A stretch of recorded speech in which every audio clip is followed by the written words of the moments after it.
I've seen this trope pop up in anime quite a bit, but I have no idea where it comes from. Why does sneezing mean someone's thinking about you?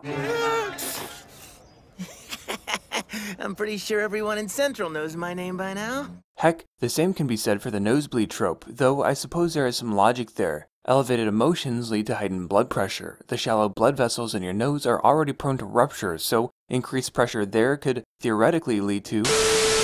I'm thinking about this too much, aren't I?